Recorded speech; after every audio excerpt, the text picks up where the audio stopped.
네, 안녕하세요. 누르끼끼입니다. 오늘 소개해드릴 영상은 원피스 역대 7무의 전투력 순위입니다. 모든 캐릭터는 전성기를 기준으로 선정하였습니다. 11위에는 천냥광대 사왕 버기가 선정되었습니다. 버기는 정상결전에서 루피와 징베를 구출하고 흰수염과 동맹을 맺거나 샹크스를 위협하는 등 세계정부에서도 무시하지 못할 만한 행보를 보였고, 결국 세계정부는 정상결전이 끝난 이후 버기에게 7무의 제의를 하였습니다. 그리고 버기도 7무회가 된다면 보다 안정적으로 해적질을 할 수 있었기에 7무의 제의를 받아들였습니다. 하지만 얼마 지나지 않아 레벨리 회의에서 7무의 제도 철폐가 결정났고, 버기는 순식간에 해군에게 쫓기는 신세가 됩니다. 그리고 버기는 7무회가 되라고 할 때는 언제고 누구 마음대로 7무의 제도를 폐지하는 건데 라고 말하며 자신을 포위한 해군을 보고 푸념을 늘어놓기도 하였습니다. 하지만 크로커다일이 나타나 버기의 적단을 둘러싼 해군을 모조리 섬멸시켜 주었고, 버기는 어찌저찌 크로커다일 미호크와 동맹을 맺게 됩니다. 그리고 버기는 크로스길드의 탄생을 알리기 위하여 부하들에게 크로스길드 포스터를 뿌리라고 말했고, 버기의 충성스러운 부하는 버기를 리더로 묘사한 포스터를 전세계에 뿌립니다. 그리고 버기는 얼떨결에 사왕에 등극하였고, 과거 7무의 출신의 해적들 중 티치와 함께 위치상으로는 가장 높이 올랐습니다. 하지만 버기는 무력이 사실상 거의 없는 인물이며 크로스길드 내에서도 사실상 바지사장인 인물이기에 역대 7무회 중 최악체인 인물이라고 평가할 수 있으며 7무회가 된 것조차 운이라고 볼 수 있습니다. 10위에는 전 사왕 카이도우의 라이벌 모리아가 선정되었습니다. 모리아는 과거 전성기 시절 카이도우와 겨뤘던 인물이며 카이도우와도 어느정도 대결이 성립했다고 전해지는 인물입니다. 또한 그림자 1000개를 모은 이후 전력 펀치를 사용하면 섬이 반파된다는 언급도 나온 인물이기에 과거에는 무력이 강했던 인물이라고 평가할 수 있습니다. 다만 모리아는 7무회가 된 이후의 행보만 놓고 보면 그야말로 7무회 중 최악체라고 볼 수 있는데요. 모리아는 정상결전에 참전하기 이전 루피에게 패배하였으며 실력적으로도 확실히 밀리는 모습을 보였습니다. 또한 정상결전에서는 그림자를 흡수했음에도 징베에게 제대로 된 타격조차 하지 못하고 참패하였습니다. 또한 정상결전 이후 도플라밍고가 파시피스타와 함께 모리아를 처리하러 왔는데 모리아는 이번에도 도플라밍고를 건드리지조차 못한 것으로 묘사되었습니다. 그리고 그림자의 열매의 능력으로 어찌저찌 탈출하였고, 오랜 기간 자취를 감추었다가 자신의 동료 압살롬을 구하기 위하여 티치가 있는 하치노스 섬으로 향하였고, 그곳에서 티치는커녕 티치의 부하들에게 농락당하는 모습을 연출하였습니다. 그렇기에 도대체 어떻게 카이도우의 라이벌이라고 불렸는지 의문을 제기하는 독자들이 급증했습니다. 그렇기에 모리아는 사실상 버기를 제외한 실질적인 7무회 중 최악체인 인물이라고 평가할 수 있습니다. 9위에는 최고의 어인 징베가 선정되었습니다. 징베는 세계 정부를 고깝게 생각하는 인물은 아니나 인간과 어인의 화합을 위하여 7무회가 된 상징적인 인물입니다. 실제로 징베가 7무회가 된 이후 어인을 착취하는 행위가 크게 줄었다는 언급이 있습니다. 그리고 징베는 7무회가 된 이후 오랜 기간 7무회 칭호를 유지하였으며 떠오르는 신성 에이스와의 대결에서 판정패를 당하였습니다. 그리고 오랜 기간 별다른 활동이 없다가 정상결전이 발발하게 되었고, 세계정부에서는 7무회를 소집한 뒤 해군의 편에 서서 정상결전에 참전하라고 명령합니다. 하지만 징베는 흰수염에게 은혜를 입었기에 이를 거부했고 결국 임펠다운에 수감되게 됩니다. 그리고 징베는 루피의 도움을 받아 임펠다운에서 탈옥했고, 루피와 흰수염을 도와 에이스를 구출하기 위하여 정상결전에 참전합니다. 그리고 징베는 정상결전에서 모리아를 상대로 승리하였으며 아카이노의 추적을 피해 루피를 살려내는 데 성공합니다. 그리고 이후 징베는 본격적으로 루피와 엮이기 시작하였고 결국 밀짚모자 일당에 합류하는 데 성공합니다. 그리고 와노쿠니에서 불리한 환경 속에서도 토비로포 중 현상금이 가장 높은 후즈후를 쓰러뜨리며 자신의 강함을 입증하였습니다. 또한 현상금이 11억 베리로 새롭게 책정되었고 이는 쌍디보다 높은 수치이기에 징베의 평가가 상승하기도 하였습니다. 8위에는 혁명군이자 폭군 쿠마가 선정되었습니다. 쿠마는 혁명군에 소속된 인물인데 어떠한 이유로 세계정부의 수하가 된 인물입니다. 쿠마는 혁명군의 간부인 인물이며 혁명군에서도 중요 인물로 평가받고 있기에 쿠마는 드래곤이 인정하는 실력자라는 것을 알 수 있습니다. 그리고 쿠마는 칠무회가 된 이후 정부의 명령을 받고 밀짚모자 일당을 처리하기 위하여 샤봉지 제도에 나타났습니다. 그리고 쿠마는 밀짚모자 일당에게 압도적인 실력을 행사하며 조로에게 엄청난 데미지를 입히기도 하였으며 밀짚모자 일당 전원을 세계 각지로 날려버리기도 하였습니다. 물론 이제 돌이켜보면 쿠마가 밀짚모자 일당을 일부러 세계 각지로 날린 이유는 해군대장 키자루로부터 드래곤의 아들 루피를 지키기 위해서라는 것을 알 수 있습니다. 그리고 쿠마는 곧바로 정상결전에 참전하게 되었고 오즈에게 엄청난 파워의 충격파를 발사하여 순식간에 오즈의 진격을 막아섰습니다. 그리고 쿠마는 정상결전 이후 인격을 완전히 포기하고 세계정부의 수하가 되었으며 자신은 천룡인에 탈 것이 되었으며 자신을 모티브로 한 파시피스타를 제작하는데도 동의하며 세계정부에 충성하는 모습을 보였습니다. 하지만 사보가 레벨리 회의 도중 마리조아를 습격하여 쿠마를 구출해내는데 성공하였기에 혁명군으로서 쿠마의 활약이 매우 기대됩니다. 7위에는 드레스로자의 악몽 도플라밍고가 선정되었습니다. 도플라밍고는 칠무회를 대표하는 인물 중 한 명이며 과거에는 미호크와 함께 칠무회 상위권 강자로 묘사되었던 인물입니다. 도플라밍고는 해군본부 장성을 손가락 하나로 조정하는 모습을 연출하였으며 정상결전에서는 오즈의 공격을 손쉽게 피한 뒤 순식간에 오즈의 다리를 절단해버렸습니다. 또한 아오키지에게 기습하여 피를 흘리게 하고 잠시나마 아오키지를 몰아붙인 흰수염 해적단 3번 대대장 조즈를 쉽게 제지하는 모습도 연출하였습니다.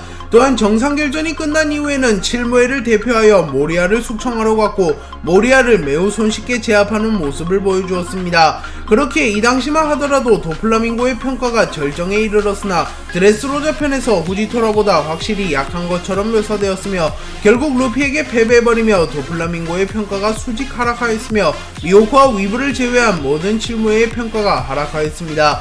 그리고 최근 크로커다일 행콕은 명예회복을 하는데 성공하였으나 도플라밍고는 임펠다운에 수감되어 옴싹달싹 할 수 없는 상황에 놓였고 결국 명예회복을 할 기회조차 얻지 못하였습니다. 다만 칠무회 제도가 폐지된 이후 칠무회들의 재평가가 이루어지고 있는 만큼 만약 도플라밍고도 임펠다운에서 탈옥하는데 성공한다면 출소 도피붐이 올 수도 있긴 합니다. 6위에는 아마존 릴리의 황제 해적 여제 보아 행콕이 선정되었습니다. 행콕은 한 번의 원정만으로 8천만 베리의 현상금이 걸린 인물이며 그 이후 곧바로 칠무회가 되었기에 오랜 기간 현상금이 동결되었습니다. 참고로 행콕은 작중에서 공개된 첫 현상금이 가장 높은 인물로 오하라의 악몽 니코로빈, 세계 최강의 생물 카이도우, 타고난 몬스터 빅맘 등 엄청난 행보를 보인 인물들조차 첫 현상금을 책정할 때 8천만 베리로 책정되지 않았습니다. 그리고 행콕은 과거 천룡인들의 노예였기에 천룡인의 치부를 알고 있는 인물입니다. 하지만 그럼에도 불구하고 세계정부에서 행콕을 칠무회로 인정한 것을 보면 행콕이 얼마나 강한지 알 수 있습니다. 그리고 행콕은 칠무회가 된 이후 정상결전에 참전했고 정상결전에서 파시피스타를 원컵 내버리는 장면과 스모커를 손쉽게 막아내는 모습을 연출하였습니다. 그리고 행콕은 칠무회 제도가 철폐되었을 때도 자신을 둘러싼 해군을 보며 우리가 칠무회가 된 이유는 강해서이다 라고 말하며 여유를 보이기도 했습니다. 또한 검은 수염 해적단이 아마존 릴리에 침공하자 행콕은 카타리나 대본과 바스코샷을 석화시키기도 하였습니다. 또한 이때 행콕의 새로운 현상금이 공개되었는데 행콕의 현상금은 무려 16억 5,900만 베리로 모든 사왕 최고 간부를 상회하는 금액입니다. 5위에는 크로스 길드의 창시자 크로커다일이 선정되었습니다. 크로커다일은 과거 기어를 운용하지도 못하고 패기를 사용하지도 못한 루피에게 패배하였으며 가장 먼저 등장한 칠무회였기에 사실상 칠무회 중 가장 약하다고 평가받았습니다. 하지만 이후 임펠다운 편부터 엄청난 활약을 하며 서서히 평가가 상승하였는데요. 크로커다일은 임펠다운에서 루피를 만나 임시동맹을 맺은 이후 임펠다운을 탈옥하는 동안 소소한 활약을 펼쳤으며 루피와 함께 정상결전에 참전하는 데 성공합니다. 그리고 크로커다일은 에이스의 처형을 한 차례 막아내기도 했으며 도플라밍고와도 호각으로 겨루는 모습을 연출하였습니다. 그리고 미호크의 공격을 막아내며 미호크와도 잠시 대등하게 겨루었습니다. 또한 징베와 루피를 추적하는 아카이누를 급습한 뒤 징베와 루피를 살려주기도 했습니다.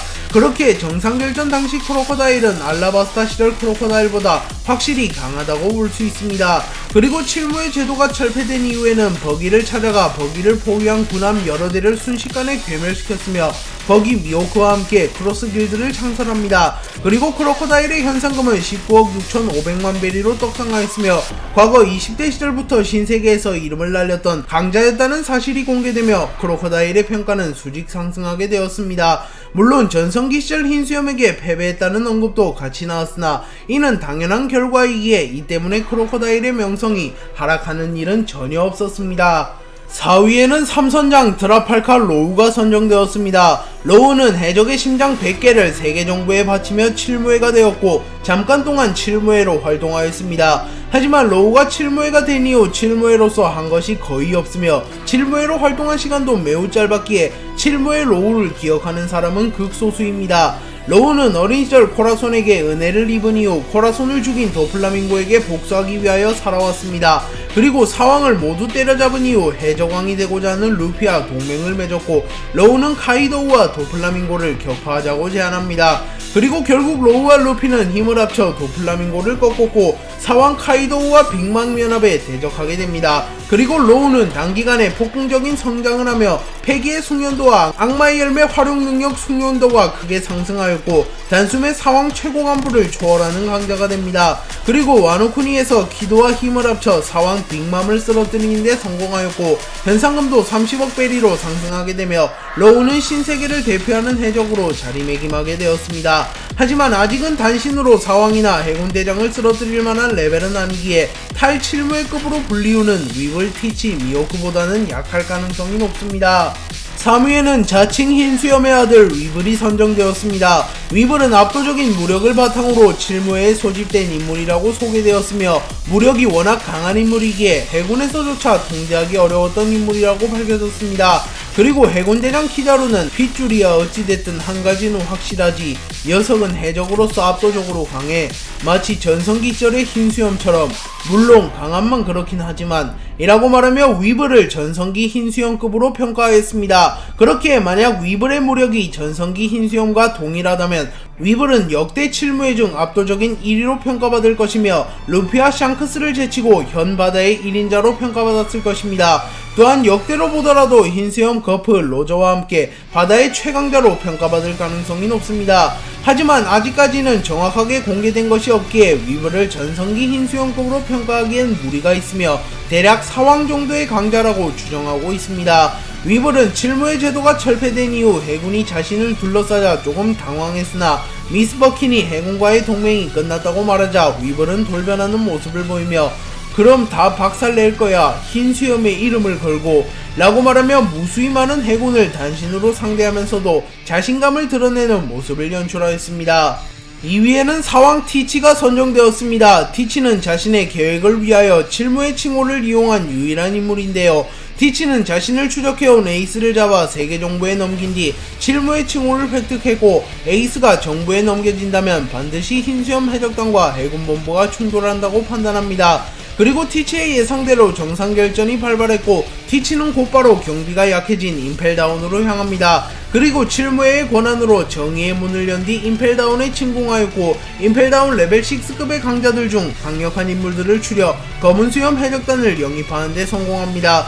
그리고 이후 정상결전에 난입하여 흰수염을 막타친 이후 흰수염의 흔들흔들 열매를 강탈하고 곧바로 7무회 칭호를 내려놓습니다. 그리고 티치는 얼마 후 사왕이라고 불리게 되었으며 현상금도 무려 39억 9,600만 베리로 책정되며 역대 7무회 최다 현상금을 보유한 인물이 되기도 하였습니다. 또한 티치는 폭발적인 성장을 선보이고 있으며 현재 루피와 함께 원피스에 가장 가까운 인물이기에 장래의 행보에 따라 미호크를 꺾고 역대 7무회 최강자 자리를 석권할 가능성이 높아 보입니다. 1위에는 세계 최강의 검사 미호크가 선정되었습니다. 미호크는 세계 최강의 검사라고 불리는 인물입니다. 미호크는 과거 7무회 시절 단연코 7무회 중 최강이라고 평가받았으며 사실상 7무회의 유일한 전력이라고 평가받은 캐릭터입니다. 그리고 사람들은 7무회가 해군 사원과 함께 3대 세력이라고 불린 이유도 미호크의 존재 때문이라고 말할 만큼 미호크는 7무회 중에서도 독보적인 인물이었습니다. 그리고 7무회 제도가 철폐된 이후에는 크로커다일 버기와 함께 손을 잡고 크로스 길드를 만들었으며 크로스 길드에서도 실력으로는 사실상 1위인 인물입니다. 그리고 크로스 길드 창설 이후 미호크의 현상금이 갱신되었고 미호크는 오로지 실력만으로 무려 35억 9천만 벨이라는 높은 현상금이 걸리게 되었습니다. 브랑뉴는 미호크의 현상금을 브리핑하는 과정에서 빨간머리보다 검술 실력이 뛰어난 이라는 말을 하며 간접적으로 샹크스보다 미호크가 강함을 암시하며 미호크의 위상이 수직 상승하게 되었습니다. 다만 일부 독자들은 미호크가 샹크스보다 우위인 점은 검술 한정일 뿐 패기까지 포함한 종합적인 전투력에서는 여전히 우열을 가릴 수 없다고 말하며 브랑뉴가 말한 내용만으로 샹크스가 미호크보다 약하다고 단정 지을 수는 없다고 말하기도 합니다. 하지만 검술에서는 확실히 샹크스보다 우위라고 평가할 수 있기에 샹크스가 폐양색 패기로 변수를 창출하지 않는 이상 미호크에게 패배할 가능성이 높습니다. 또한 미호크는 빨간머리보다 강한 인물과의 대결을 학수고대하고 있다는 설정이 있기도 하기에 미호크가 샹크스보다 강할 가능성이 충분해 보입니다. 네, 오늘 영상은 여기까지입니다. 시청해주셔서 감사합니다.